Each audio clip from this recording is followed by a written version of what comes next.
ஜீவனற்ற பாவி என்னில் ஜீவன் பகர்ந்த இயேசுவே, ஜீவனற்ற பாவி என்னில் ஜீவன் பகர்ந்த இயேசுவே, உம்மை விட மண்ணில் வேறே நேசிப்பதில்லை நான் யாரையும், உம்மை விட மண்ணில் வேறே நேசிப்பதில்லை நான் யாரையும்.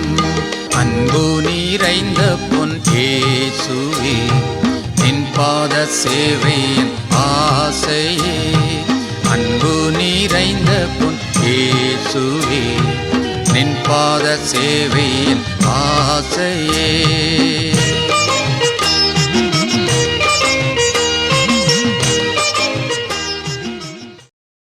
கர்த்தருக்குள் அன்பானவர்களே, அனுதினமும் கிறிஸ்துவுடன் தியான வேளைக்கு உங்களை அன்புடன் அழைக்கிறோம்.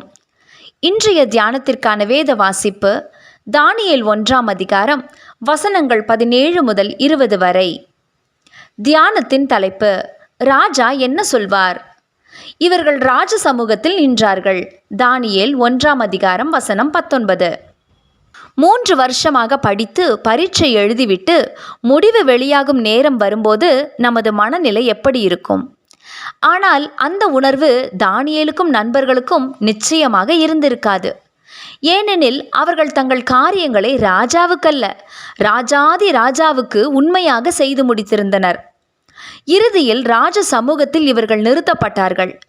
ராஜா சோதித்து பார்த்து தனது ராஜ்யத்தில் உள்ள சாஸ்திரிகள் யாவரிலும் பார்க்க இவர்கள் ஞானத்திலும் புத்தியிலும் 10 மடங்கு சமர்த்தராக இருந்ததை கண்டான்.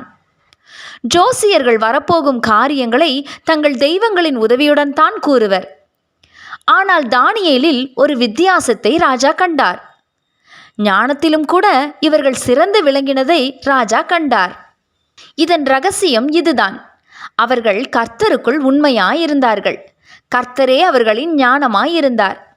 கேள்வி என்னவென்றால், இந்த பிற கலாச்சாரத்தின் மத்தியில் தானியேலினால் எப்படி பிழைக்க முடிந்தது? இன்று நமது காரியங்களுக்கு கலாச்சாரங்களை வெகு இலகுவாக சாட்டி விடுகிறோம். அப்படியென்றால் தானியேல் எப்படி தப்பித்து கொண்டார்?